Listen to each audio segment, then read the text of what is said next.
이 시간 우리 함께 하나님 말씀 보도록 하겠습니다. 오늘 함께 할 하나님 말씀은 우리 요한복음 21장 14절로 17절 말씀입니다. 나를 더 사랑하느냐라고 하는 제목으로 함께 말씀 보도록 하겠습니다. 우리는 지금 부활과 관련해 가지고 같이 말씀을 살펴보고 있습니다. 부활을 안다는 것, 부활을 믿는다는 것, 부활을 산다는 것, 이것이 과연 어떤 의미인가에 대해서 하나하나 살펴보고 있죠. 그런데 우리가 착각하면 안 되는 것 중에 하나가 뭐냐면 부활을 압니다, 또 나는 예수님이 부활하셨다는 걸 믿습니다 라고 하는 말과 내가 지금 부활을 살아가고 있습니다 라고 하는 말이 대단히 다른 말이다 라고 하는 것입니다. 내가 부활을 믿고 있고 예수님이 나를 위해 죽으시고 살아나셨다라는 걸 알매도 불구하고 우리의 삶이 주님이 맡기신 사명과 무관하게 살아가는 경우가 너무나 많다는 거죠. 또 많은 교회들도 그런 것 같습니다. 많은 교회들이요, 부활을 믿지 않는 교회는 거의 없습니다. 부활을 믿지 않는 성도는 세상에 거의 없어요. 대부분 다 부활을 믿는다고 하고 부활 신앙을 고백하는 교회들입니다. 그런데도 불구하고 이 부활을 염두에 두고 이 부활의 능력을 가지고 이 세상 속을 살아가는 성도나 교회를 찾기가 너무나 어렵다는 것입니다. 도대체 왜 그런 일들이 일어나는 걸까요? 제자들은 분명 예수님이 부활하셨다는 걸 알고 있고 실제로 경험했고 그 눈으로 보았고 손으로 만졌고 심지어 그 상처 자국에 손을 넣어본 적도 있습니다. 제자들은 예수님과 함께 긴 대화를 나눴고요, 같이 음식을 먹었던 적도 있어요. 그런데 그렇게 예수님을 많이 경험했음에도 불구하고 부활하신 주님을 만났음에도 불구하고 이 제자들은 물고기 잡으러 가버리는 모습을 보여줬습니다. 분명히 부활하신 예수님께서 갈릴리에 가서 나를 기다리라고 말씀하셨고 너희는 더 이상 물고기 낚는 이 어부들이 아니라 사람을 낚는 사람으로 만들었다라고 말씀을 하셨음에도 불구하고 부활하신 주님께서 그 부활의 기쁜 소식을 온 세상에 전파하라고 말씀하셨는데도 이 제자들은 물고기를 잡으러 가버리고 있더라는 것입니다. 도대체 이 제자들은 왜 그런 걸까요? 그들의 일상 속에서 예수님의 부활의 능력을 경험하지 못했기 때문입니다. 그들은 늘 생각한 것입니다. 예수님은 아주 영적인 분이시고 예수님의 부활의 능력은 죽은 다음에 우리를 생명을 주는 거다라고 생각을 했던 거죠. 당장 내가 오늘 하루 살아갈 힘, 오늘 하루 먹을 음식, 오늘 하루 내 삶에 필요한 의식주의 문제를 우리 주님은 해결할 수 없다라고 하는 생각이 제자들에게 있었던 것입니다. 자, 그런 제자들을 예수님께서 찾아오시지요. 어떻게 해요? 많은 물고기를 낚는 은혜를 베풀어 주신 것입니다. 기적이 일어나고 오른편에 그물을 던졌더니 많은 물고기가 그 그물에 가득히 들어오는 역사를 경험하죠.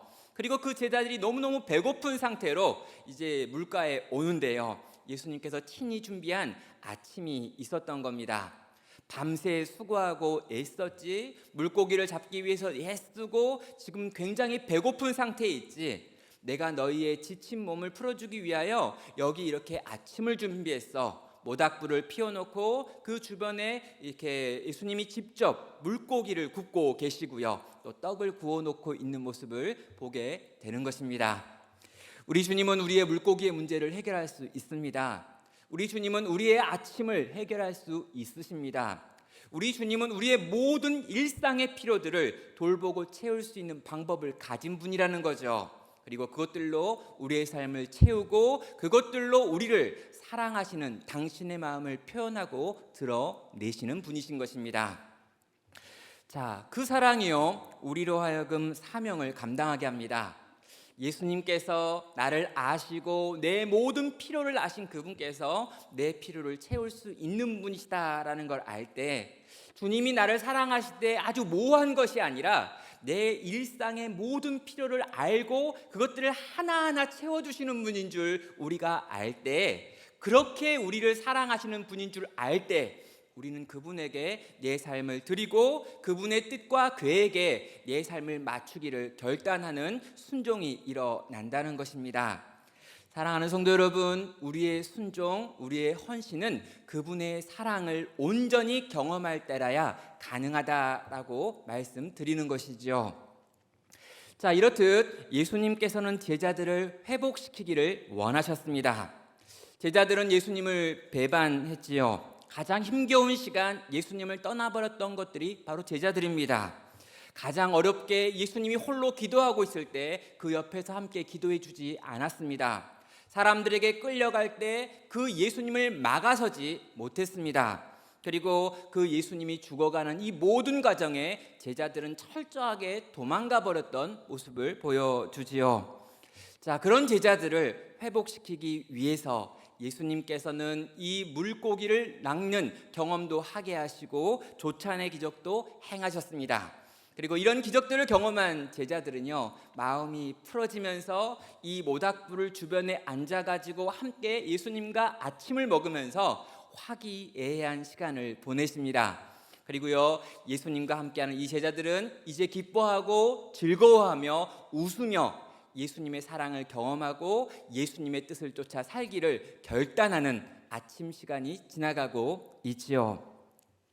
그런데요, 이 시간 속에서 한 사람이 소외되고 있습니다. 원래는 이런 자리에서 가장 시끄럽게 떠들어야 될 사람이 누구냐면 베드로죠. 그럼 베드로는요, 늘 말이 많았습니다. 여러분, 예수님과 이 제자들이 모여가지고 뭔가 이야기할 때 베드로가 말하지 않는 경우가 없습니다. 베드로는 늘 앞장서서 말하고 실수를 하건 잘못 말하건 제일 먼저 말하는 건 늘 베드로였습니다. 그런데 이 대화 속에서요, 베드로가 아무런 말도 하고 있지 않습니다. 모든 제자들이 다 줄을 버리고 떠난다 할지라도 나는 줄을 버릴 수 없다라고 말했던 그 베드로, 늘 예수님 옆에서 수제자라는 것을 자처했던 그 베드로가 이 예수님과 함께하는 이 아침 먹는 자리에서 아무런 역할도 하지 않더라는 거죠. 베드로는 분명 요한이 만선의 기적을 보고 저 해변에 서 있는 저 사람이 주시다라고 이야기했을 때 겉옷을 둘러쓰고 바다에 뛰어들었던 사람입니다. 여러분, 차가운 이 새벽 바다에 뛰어드는 건 굉장히 위험한 일입니다. 심장마비 걸릴 수 있어요. 그런데 베드로는요, 그런 것 전혀 상관없이 겉옷을 들쳐 입고는 바다로 뛰어들어서 예수님을 향해서 헤엄쳐 간 사람입니다. 베드로가 왜 바다에 뛰어들었을까요? 예수님을 너무너무 만나고 싶었기 때문이겠죠. 지금 배에 타고 있는데 이 물고기 잡는 배에 그물이 있고 이 그물에 물고기가 많이 걸려있기 때문에 이 배를 놓저 가려면 조금 더 시간이 걸리기 때문에 이 시간조차도 아까웠던 베드로가 겉옷을 들쳐 입고 바다에 뛰어들어서 수영해가지고 해변을 향해 가는 것입니다. 그렇다면 우리가 기대하는 모습은 어떤 모습입니까? 가장 먼저 해변에 도착한 베드로가 예수님을 향해 뛰어가서 예수님을 끌어안으면서 예수님, 이제 오시면 어떡합니까? 이런 말을 막 해야 되는 거죠. 이렇게 기다리고 이렇게 당신을 보고 싶었는데 이제야 오십니까? 라고 하면서 예수님을 끌어안거나 아니면 예수님 앞에 엎드리거나 라고 하는 장면을 우리는 상상하게 됩니다. 그런데 오늘 본문에 있는 내용을 찬찬히 살펴보면요, 베드로와 예수님 사이에 전혀 그런 일들이 일어나지 않습니다. 지금 분명히 물고기를 잡아놓은 배가 뒤에서 따라오고 있고 이 배에서 뛰쳐나와가지고 예수님을 향해 헤엄쳐 왔던 베드로가 있는데 이 베드로와 이 배를 타고 있던 제자들이 지금 전혀 다른 이야기를 만들고 있지 않더라는 것이죠. 그들은 다 둘러앉아서 함께 예수님이 준비한 식사를 먹고 있습니다. 10절에 이런 내용이 있습니다. 예수께서 이르시되 지금 잡은 생선을 좀 가져오라 하시니 시몬 베드로가 올라가서 그물을 육지에 끌어올리니 가득히 찬 큰 고기가 153마리라. 이같이 많으나 그물이 찢어지지 아니하였더라 라고 기록하고 있습니다. 여러분, 이상합니다. 예수님이 제자들을 위해서 물고기를 준비하셨는데요, 이 물고기가 부족했대요. 이게 말이 됩니까, 여러분? 그럼 예수님이 식수 인원을 잘못 파악했다 말이 됩니까? 지금 제자들이 많은 것도 아니라 지금 제자들 딸랑 7명, 자기까지 포함하면 8명인데 8명이 먹을 물고기 숫자를 잘못 계산했다? 이상합니다. 근데 아무튼 예수님께서 고기를 굽다가 갑자기 누군가를 향해서 말하는 거죠. 가서 지금 잡은 물고기를 좀 가지고 오너라 라고 말한 겁니다. 여러분, 누구를 딱 찍어가지고 누가 가야 된다라고 말한 게 아니라 밥 먹고 있는 제자들을 바라보면서 그 중에 누구라도 가서 물고기를 좀 더 가져오라 라고 이야기를 한 거죠. 그런데 이 말을 듣고 누가 움직이고 있냐면 베드로가 움직이고 있습니다. 시몬 베드로가 올라가서 그물을 육지에 끌어올리니 가득히 찬 큰 고기가 153마리라 라고 말하는 거죠. 그럼 물고기를 누가 가지러 가느냐가 왜 중요하냐고요? 대부분 물고기를 가지고 갈 때는요, 막내가 움직이기 때문입니다. 그럼 누가 뭘 이렇게 시켰어요? 그러면 이 시켰을 때 누가 움직입니까? 그 그룹에서 제일 나이가 어린 사람이 움직일 가능성이 가장 높습니다. 두 번째로 누가 움직입니까? 배랑 가장 가까이에 있는 사람이 갈 가능성이 크죠. 그런데 누가 갑니까? 베드로가 가고 있습니다. 제일 먼저 예수님을 향해 뛰어왔던 베드로, 그리고 그 무리 가운데 지금 리더의 역할을 하고 있었던 그 베드로가 예수님 바로 옆에서 예수님과 가장 진지하게 대화를 나누고 있어야 될 그 베드로가 지금 이 물고기를 가지러 가고 있는 사람이더라라고 요한은 기록한다는 거죠.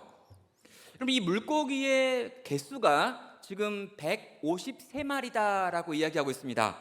그럼 이 154, 153이라고 하는 숫자가 등장하는 거죠. 여러분, 이 153이라고 하는 숫자를 딱 떠올리면 갑자기 여러분 뭘 생각합니까? 153, 153 어디선가 들어본 적 없나요? 모나미 153 볼펜입니다. 여러분, 이 모나미 153이라고 하는 볼펜에 비밀이 있습니다. 여러분, 이 모나미 153 볼펜이요 1960년에 나왔습니다. 근데 그때랑 지금이랑 똑같이 생겼어요. 그리고요, 이때 이 모나미 사장이었던 분이 굉장히 신실한 분이셨는데 이 신실하신 사장님께서 아주 작은 문방구를 하나 만들어 놓고 처음에 볼펜을 만들고 두 번째 볼펜을 만들었는데 망했습니다. 그래가지고 이제 세 번째 볼펜을 만들어야 되는데 절대로 망할 수 없다는 거예요. 이대로 망하면 끝난다라는 생각이 들었죠. 그리고 기도하는 중에, 말씀 보는 중에 153이라고 하는 요한복음 21장 오늘 본문에 나와 있는 숫자를 보게 됩니다. 그리고 이 숫자를 이 볼펜의 이름으로 새겨야겠다라고 생각을 하지요. 그리고 모나미 153을 새긴 이 볼펜이 세상에 나온 겁니다. 근데 여러분, 이 볼펜이 기네스북에 나옵니다. 가장 오랜 세월 동안 한 번도 변화되지 않는 외형을 가진 볼펜으로요. 그리고 한국의 대부분의 사람이 이 볼펜을 사용한 적이 있죠.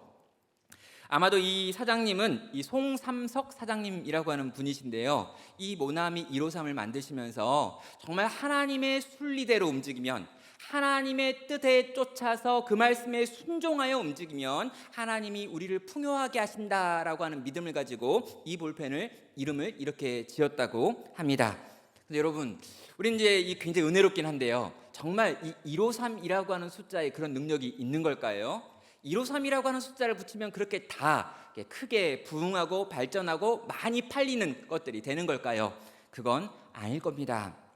그럼 2000년 교회의 역사를 보면은요, 이 153에 대한 성경 해석이 아주 다양하게 존재합니다. 일단은 이 시몬이라고 하는 말과 요나라고 하는 이 단어가 이 히브리어 단어인데요, 히브리어 철자에는 다 숫자가 하나씩 붙어 있습니다. 그래서 이 시몬 요나라고 하는 이 단어의 자음들이 가지고 있는 숫자들을 다 더하면 153이 된대요. 그래서 이 시몬 요나를 상징하는 숫자다라고 해석하시는 일부 분들이 또 계십니다.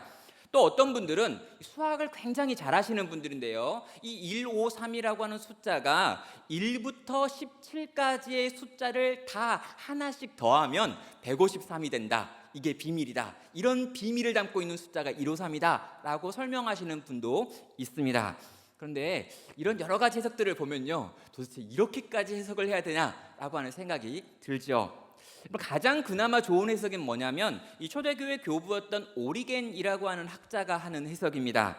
당시 갈릴리 바다에 살고 있었던 모든 어종, 물고기의 종류가 153가지였다는 거예요. 그래서 지금 여기서 153마리의 물고기가 잡혔다라고 하는 말을 갈릴리 사람들이 들을 때 어떻게 듣냐면 갈릴리 바다에 있는 모든 물고기들이 다 잡혔다라고 하는 말로 이해한다는 것입니다. 여러분, 이건 굉장히 의미가 있고 또 은혜도 되는 해석인 것 같습니다. 하나님께서 우리의 인생에 필요한 모든 것을 다 공급하신다. 그 어떤 것 하나도 빠짐없이 그 그물 안에 다 담아 놓으신다라고 하는 말로 이 부분을 해석할 수 있기 때문입니다. 사랑하는 성도 여러분, 우리 일상의 모든 필요를 그분은 다 채울 능력을 가지고 계십니다. 여기 나와 있는 이 153이라고 하는 숫자가 정말 갈릴리에 있는 모든 물고기의 숫자냐라고 물어보신다면 아닐 수 있습니다. 그리고 아마 아닐 겁니다. 그러나 그 당시 이스라엘 사람들이 생각했던 생각의 사고 속에서 153이라고 하는 숫자가 모든 물고기들을 의미하는 숫자였다면 하나님께서 우리의 인생에 필요한 모든 것들을 다 채우고 돌볼 능력이 계시다라고 하는 의미에서 이 숫자 153이 기록되어 있을 수 있다는 것이죠. 그런데 여러분, 저는요 이런 전통적인 해석 말고 조금은 다른 해석 하나를 여러분에게 들려주고 싶습니다.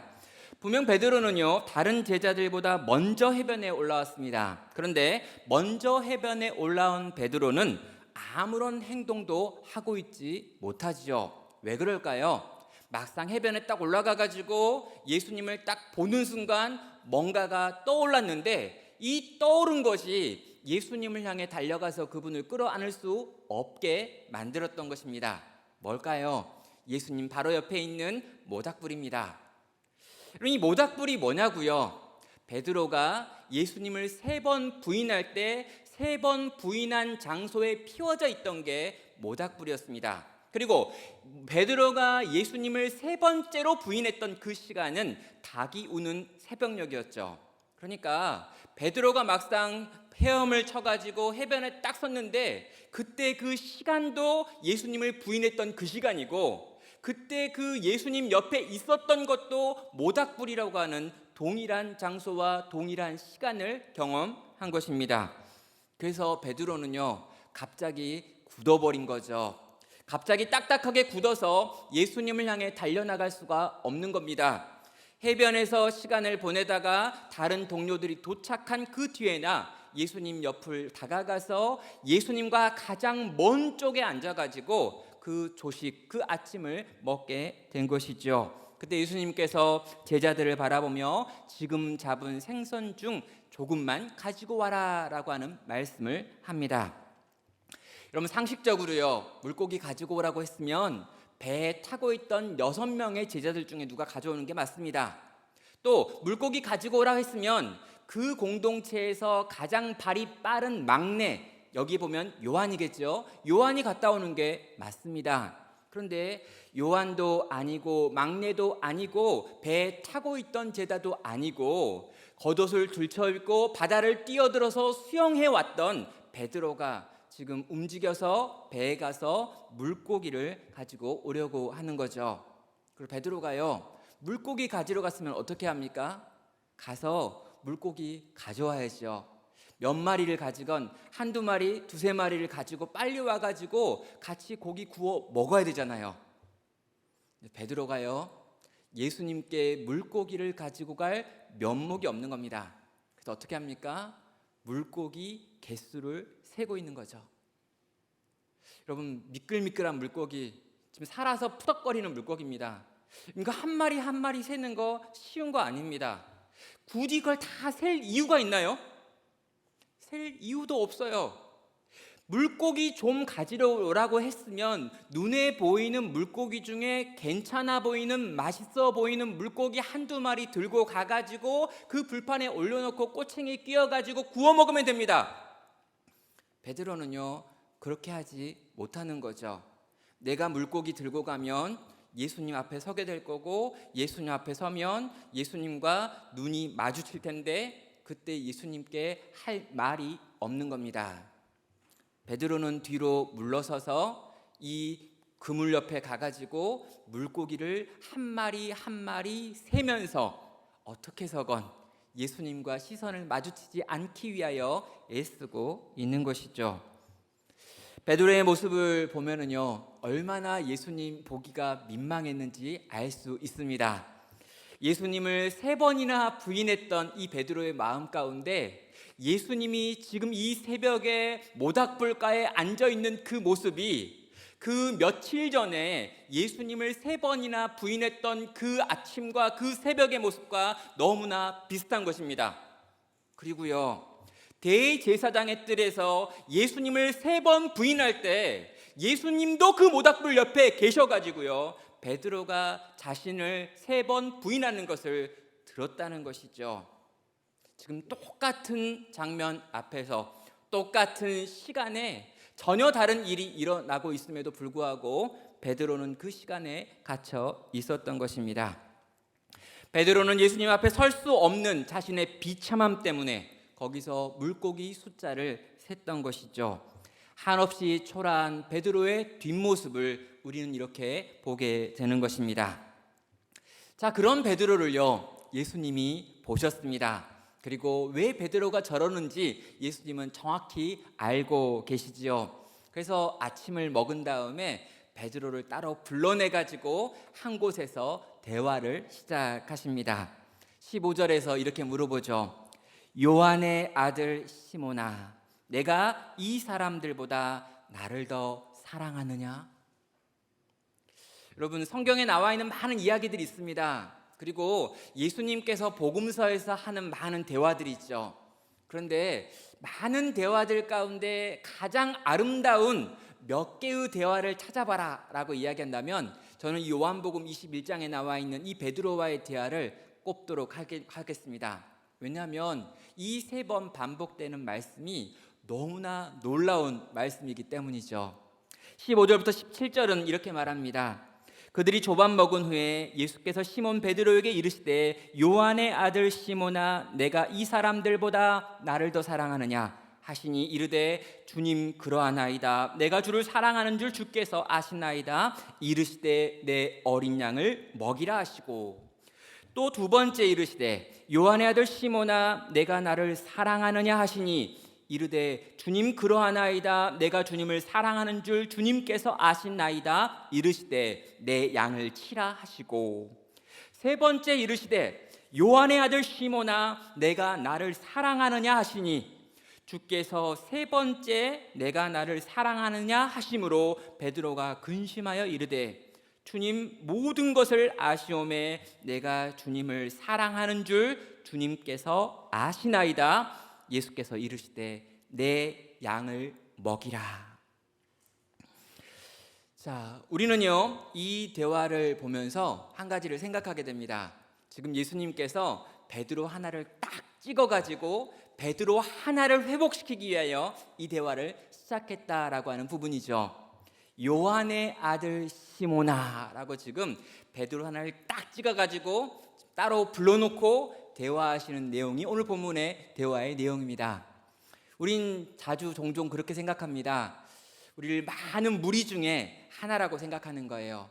하나님이 보실 때 이 한국에 있는 800만 그리스도인 중에 1로 생각을 하는 겁니다. 800만 분의 1. 그리고 나눔교회로 생각한다면 나눔교회에 있는 이 성도들 한 400여 명 중에 1, 400분의 1이라고 생각을 하는 거예요. 여러분, 하나님은요, 우리 예수님은요, 우리를 보실 때 절대로 허다한 무리 중에 숫자 1로 보시는 분이 아닙니다. 여러분, 여러분에게요, 이 교회에 보면 여러분을 출석 관리하고 뭐 이런 거 하기 위해서 이 교족부에 번호가 붙어 있습니다. 근데 이 교족부에 보면요, 152번 해가지고 누구 또 여러분 심지어 여러분의 이름이 약간 흔한 경우에는 A, 또 아닌 경우에 B, 또 더 많은 경우에 C까지 있습니다. 자, 예전에 분당우리교회 있을 때는 A부터 Z까지가 단 다음에 숫자가 또 넘쳐가지고 AA, AB, AB 막 이렇게 했던 적도 있어요. 여러분, 하나님은요, 뭐 우리 교회에 있는 이은미 A, 이은미 B 이런 식으로 부르지 않습니다. 하나님은요, 우리를요, 한 사람 한 사람으로 바라보신다는 거죠. 요한의 아들 시몬아라고 물어오십니다. 그리고 내가 나를 사랑하느냐라고 질문하고 계시지요. 사랑하는 성도 여러분, 하나님께서는, 우리 주님께서는 우리의 이름을 아십니다. 그리고 이름을 안다는 건요, 우리의 모든 걸 다 알고 있다는 거예요.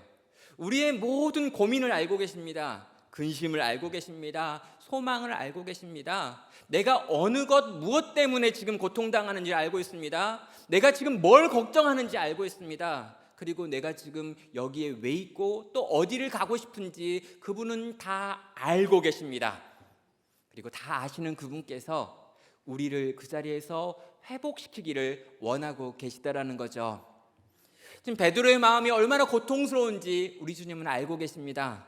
주님을 사랑하는 마음 때문에 바다에 뛰어들어서 헤엄을 쳐서 왔는데 막상 주님께 나가서 그분을 끌어안을 수 없는 베드로의 비참한 마음을 알고 계십니다. 막상 물고기를 좀 가지고 오라고 그랬는데 물고기를 가지고 돌아가서 주님의 얼굴을 볼 용기가 없는 베드로의 이 비참한 등을 예수님은 보고 계셨습니다. 물고기 한 마리, 두 마리, 세 마리, 네 마리, 153마리를 셈하고 있는 이 베드로의 비참한 심정, 그 개인의 비참한 마음을 다 아셨다는 거죠. 그리고 우리 주님께서 베드로를 회복시키기 위하여 다가오셔서 이 대화를 시작하는 것입니다. 성도 여러분, 동일합니다. 우리 주님은 우리를 아십니다. 우리의 이름을 아십니다.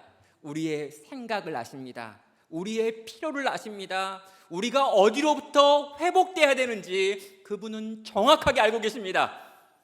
그리고 그것을 회복하기 위하여 오늘 또 찾아와 우리에게 말을 걸고 계십니다.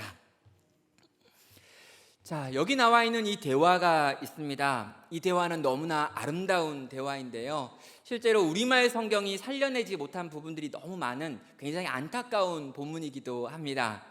헬라어라고 하는 그 당시 언어로 이 본문을 살펴보면 너무나 아름다운 내용들이 많이 있습니다. 특별히 이 사랑을 이야기할 때 예수님은 계속해서 아가페라고 하는 단어를 사용하고 있고요. 이 베드로는 필레오라고 하는 단어를 사용하고 있습니다. 예수님은 무조건적인 사랑으로 나를 사랑하니? 라고 물어보는데 이 베드로는 아닙니다. 인간적인 방법으로밖에 당신을 사랑할 수 없습니다. 라고 말하며 필레오로 대답하고 있죠. 또 여기 나와 있는 이 요한의 아들 시모나라고 부르는 이것도 굉장히 특별한 겁니다.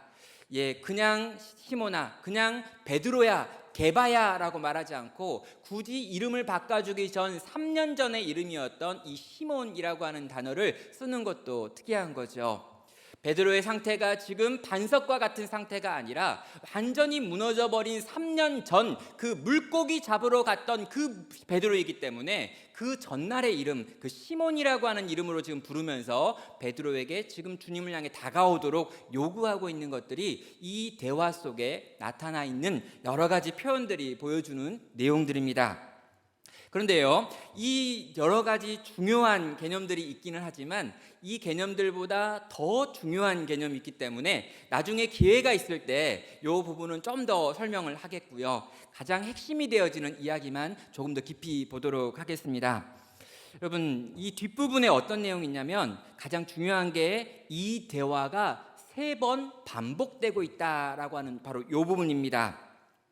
자, 히브리인들에게 이 3번 반복된다라고 하는 말은요, 완전하다라고 하는 의미를 갖습니다.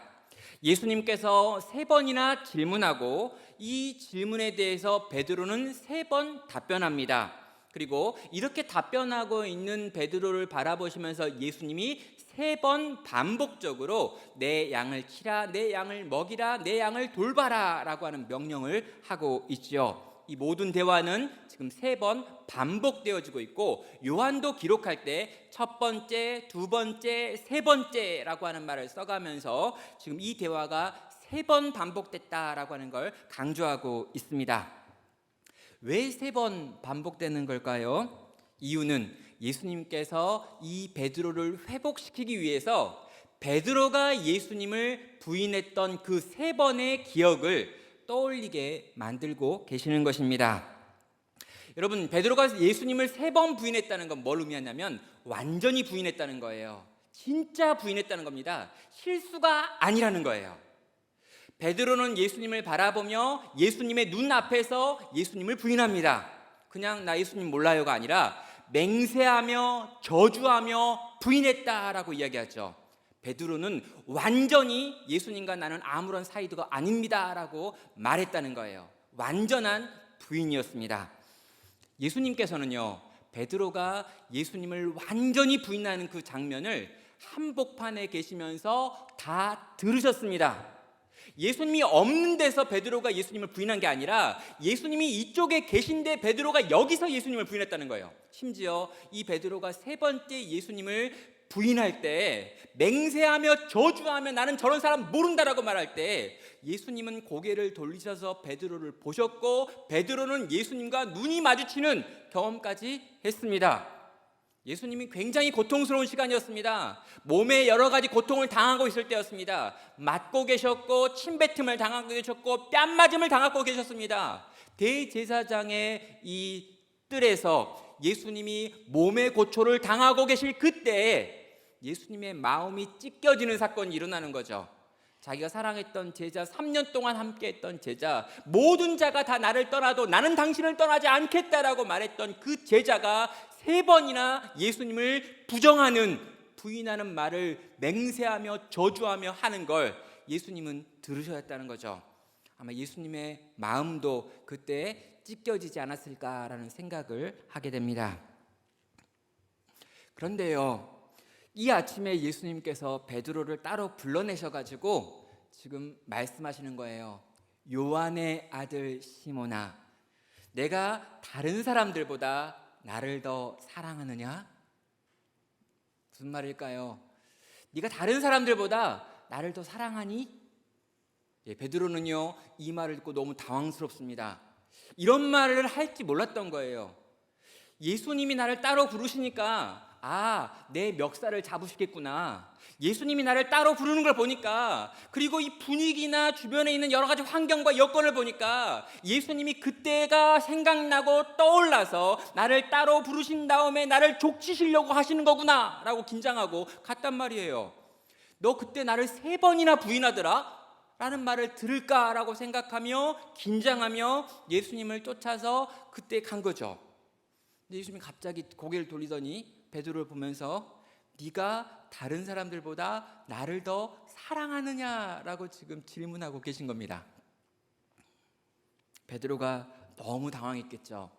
그리고 생각해 보니까 예수님을 사랑하는 거예요. 우리도 그렇잖아요.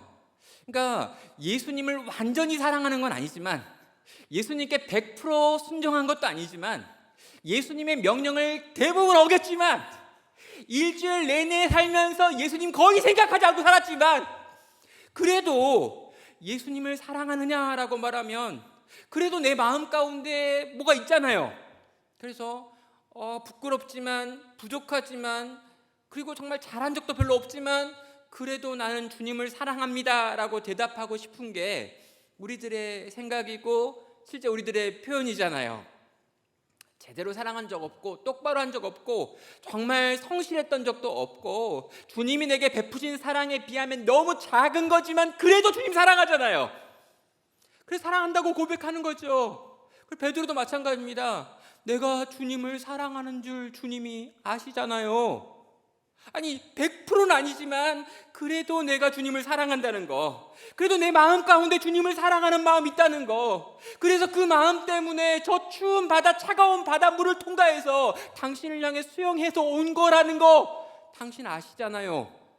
베드로가요 쭈삣거리면서, 정말 쭈삣쭈삣거리면서 내가 혹시 말 잘못하면 혼나는 거 아닐까 생각하면서 이 주님을 바라보면서 내가 주님을 사랑하는 줄 주님이 아시잖아요 라고 대답한 거겠죠. 그랬더니 예수님이 내 양을 먹이라 라고 이야기합니다. 베드로는요 이렇게 대화가 끝난 줄 알았어요. 근데 예수님이 다시 또 그 얼굴을 쳐다보면서 2번째 물으시죠. 베드로야, 요한의 아들 시몬아, 네가 나를 사랑하느냐? 그럼 2번째 물으셨습니다. 베드로가 또 당황스럽죠. 분명 전에 말했는데, 방금 전에 대답했는데, 이분이 지금 정신이 회카당한 것도 아닌데 방금 전에 물어놓고 또 물어봐? 근데 여러분, 베드로가요 역시 베드로가 또 대답할 수 있죠. 어떻게 해요? 내가 주님을 사랑하는 줄 주님 아시잖아요. 내가 많이 부족한 건 인정하겠는데, 많이 못하는 건 알겠는데, 그래도 나는 주님 사랑하는 건 맞는 것 같아요. 그랬더니 우리 주님이 또 대답합니다. 내 어린 양을 먹여라. 두 번째 이 대화가 끝나고요, 이제 이 상황이 끝났겠다라고 생각하는데 예수님께서 베드로를 보시고 세 번째로 또 물어보십니다. 요한의 아들 시몬아, 내가 나를 사랑하느냐? 여러분, 이 세 번째 질문을 받고요, 베드로가 곧바로 대답을 못하지요. 그리고 17절은 이렇게 말합니다. 주께서 세 번째 내가 나를 사랑하느냐 하심으로 베드로가 근심하여 이르되 주님, 모든 것을 아시오매 내가 주님을 사랑하는 줄 주님께서 아시나이다. 여러분, 세 번째로 물으시니까 베드로가 곧바로 대답을 못합니다. 그리고 세 번째로 물어보시니까 베드로가 이것 때문에 근심하고 있습니다. 여기 나와 있는 이 근심하면은요, 잠깐 동안 뭐 이렇게 근심했다, 잠깐 동안 걱정했다, 이게 아니고요, 슬퍼하며 괴로워하고 고통스러워하는 이 헬라어 단어예요. 그러니까 근심이 단지 그냥 좀 근심스럽다, 뭐 이렇게 아이고 인상을 썼다, 이게 아니라 너무 고통스러워하더라는 거예요. 너무 아파하다라는 거예요. 너무 슬퍼했다는 거예요. 세 번째로 주님이 물으시니까, 세 번째가 생각이 나니까, 주님이 나에게 세 번째 물으시는구나 라고 했더니 갑자기 베드로가 근심하며 고통하며 슬퍼하면서 힘들게 입을 열어서 대답을 했다는 거죠. 주님, 모든 것을 아시오매 내가 주님을 사랑하는 줄 주님께서 아시나이다. 자신을 향한 질문이 세 번째라는 걸 알았을 때, 예수님이 자기를 불러다 놓고 지금 세 번 똑같은 걸 물어보고 계신다는 걸 알았을 때 이 베드로의 마음 가운데 드는 생각이 있는 거예요. 뭘까요? 예수님이 나에게 세 번 사랑을 물으시는구나. 내가 예수님을 세 번 부인했었는데. 예수님이 가장 비참했던 그 시간에 예수님을 세 번 완전히 온전히 전심으로 부인했는데, 지금 주님은 나에게 오셔서 세 번째 물으시면서 나를 향한 당신의 사랑을 고백하길 원하시는구나. 그때 베드로가요, 갑자기 그 마음이 무너져 내린 겁니다. 어떻게 해요? 주님이 나를 진짜 회복시키기 원하시는구나. 세 번 부인한 나를 완전히 회복시키기 위하여 세 번이나 사랑을 고백하기를 요구하시는구나. 그분은 나를 완전히 용서하기를 원하시는구나. 그분은 나를 온전히 회복시키기 원하는구나.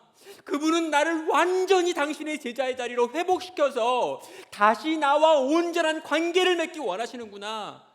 나를 일으켜 세우시고 나를 당신의 제자 삼으신 다음에 내게 당신의 그 귀하디 귀한 양떼를 맡기시기를 진짜로 원하시는 거구나. 그리고 이 세 번째 들었던 그 주님의 명령 앞에서 베드로가 입을 열어 하는 대답은 이전에 했었던 대답보다 훨씬 더 무거운 대답이 되는 것입니다. 내가 주님을 사랑하는 줄 주님께서 아십니다. 앞에 했던 두 가지 말과 다른 거예요. 뭡니까? 그렇습니다, 주님. 저는 부족한 사랑을 가지고 있고 연약한 사랑을 가지고 있고 정말 쉽게 무너지는 존재입니다. 그런데 나를 이렇게까지 믿어주시니, 나를 이렇게까지 사랑하시니, 이렇게까지 나를 회복하기 원하시니, 그 거대한 당신의 사랑과 회복의 계획으로 말미암아 이 부족한 사랑임에도 불구하고 나는 주님을 사랑하기를 결단하겠습니다. 물론 또 넘어지겠지요. 물론 또 자빠질 겁니다. 나는 당신이 내게 베푸셨던 아가페의 사랑을 도무지 할 수 없는 사람입니다. 나는 기껏 필레오의 사랑을 합니다. 그리고 필레오조차 똑바로 못합니다.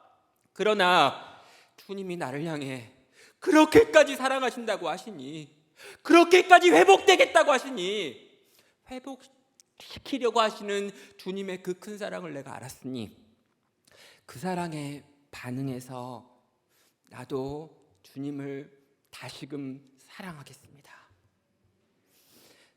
부족하지만요, 성도 여러분, 부족했고 우리 앞으로도 부족할 겁니다. 맞죠? 정말 똑바로 주님을 사랑할 자신 있습니까? 정말로 주님 뜻대로 끝까지 완주할 자신 있습니까? 없어요. 주님은 우리를 향하여 무조건적인 아가페의 사랑을 베푸셨지만 우리는 그분을 바라보며 아가페로 사랑할 수 없습니다. 그리고 기껏 우리가 할 수 있는 최선의 사랑을 보이겠다라고 이야기하지만 그 사랑조차도 자신할 수 없죠. 근데 여러분, 우리가 할 수 있는 고백이 뭡니까? 그렇게나 날 사랑하신다니 주님, 나도 주님을 사랑하기를 결단할게요. 선택할게요. 또 힘을 내볼게요. 또 일어나 볼게요. 또 움직일게요. 또 주님의 사랑에 겨워서 그 주님의 사랑 때문에 조금 더 사랑하는 쪽으로 걸어가 볼게요. 베드로의 세 번째 고백의 의미가 바로 그것인 것입니다. 예수님께서는요, 그 베드로의 부족한 고백을 받으셨습니다. 베드로가 눈을 들어 자기의 얼굴을 보고 있다는 걸 아셨습니다. 늘 눈을 피해왔던 그 베드로가 이제 주님의 눈을 바라보면서 그 주님을 향해 이글이글 타오르는 사랑의 눈으로 부족하지만 사랑하겠습니다라고 이야기하는 걸 주님이 들으셨습니다. 그때 예수님께서 베드로를 바라보면서 세 번째로 이렇게 명령하시죠. 내 양을 먹이렴. 주께서 피로 사신 당신의 양들, 주께서 생명으로 건져내신 당신의 교회, 주께서 생명을 던져가지고 얻어낸 그 구원받은 하나님의 백성들, 주님에게는 주님 자신보다 더 소중한 당신의 영혼들, 이 영혼을 이 부족한 베드로에게 맡기시며 이 영혼들을 돌보고 이 영혼들을 먹이고 이 영혼들을 채워라 명령하신 것입니다. 그리고 베드로는 이 명령에 순종해서 이 땅의 교회를 섬기고 이 땅의 교회와 성도를 돌보는 이 사도의 사명을 감당하기 시작하는 것이죠. 사랑하는 성도 여러분, 오늘은 어버이날입니다. 우리가 광고 시간에 영상 잠깐 봤는데요, 엄마라는 극한 직업에 대해서 봤습니다. 제가 이 영상 보는데요, 약간 울컥하더라고요. 왜냐하면 처음엔 저도 이게 몰랐어요. 뭐가 엄마랑 연결되는지. 근데 이 일은 하루 일주일에 145시간을 일하는 일이래요. 와, 이 일은요, 앉을 시간이 없대요. 잠도 맘대로 편하게 못 잔대요. 때로는 이 일을 잘 완수하기 위하여 당신의 생명이 요구받는 때도 있대요. 우와, 엄청난 일이네요. 도대체 이게 말이 되나요? 그리고 심지어 이 일에는 보수가 없대요. 돈도 안 준대요. 근데 여러분, 이 일을 누가 하겠어요? 그런데 수억만 명이 지금 이 일을 하고 있다 그래요. 깜짝 놀랐습니다. 도대체 무슨 일인데요? 엄마라고 하는 일이다 라고 얘기할 때 갑자기 고개가 끄덕여지고 감사가 터져 나왔습니다. 이 일을 어떻게 할 수 있을까요? 돈도 안 주는데, 내 몸도 마음도 무너지는데, 그리고 그렇게 기껏 열심히 잘했는데 우리 자녀들 자라가면서 꼭 한 번 하는 말 있잖아요. 엄마가 날 위해 뭘 해줬는데. 와, 그런 말 들으면 어떻게 참으셨나요? 저도 저희 부모님한테 그런 말 한 적 있는데 우리 부모님은 어떻게 참으셨을까요? 그럼에도 불구하고 사랑을 포기했나요? 예, 계속해서 섬겨주셨고 사랑해 주셨고 평생을 내리사랑으로 또 채워주시네요. 어떻게 해요? 사랑이라는 말 외에 다른 말이 생각이 나지 않는 것 같습니다. 우리 주님은 우리에게 동일한 이야기를 하시는 것 같습니다. 부활을 살아낸다는 것은 정말 이 땅에서 부활한 하나님의 백성으로 부활을 믿는 부활 신앙을 가진 하나님의 교회로 살아간다는 것은 예수 그리스도께서 나를 얼마나 사랑하셨는지를 알고 그 사랑의 길이와 넓이와 깊이와 그 넓이가 어떠한 줄을 경험하고 그 사랑에 겨워 그 사랑이 넘치기에 그 사랑 때문에 또 누군가를 향해 내 사랑이 필요한 누군가를 향해 움직여지는 거다라는 것입니다. 사랑하는 성도 여러분, 우리는 부활을 살 수 있습니다. 왜요? 우리 주님이 우리를 그렇게 사랑하시기 때문입니다. 그 크고 그 놀랍고 그 위대한 사랑이 위로부터 우리에게 넘치도록 부어졌기에 그 우리 안에 가득하고 심지어 우리의 그릇을 넘치도록 부어주시는 그 사랑이 우리로 하여금 또 사랑하는 자리로, 또 섬기는 자리로, 또 수고하는 자리로, 또 찾아가는 자리로 서게 만드신다라는 것이죠.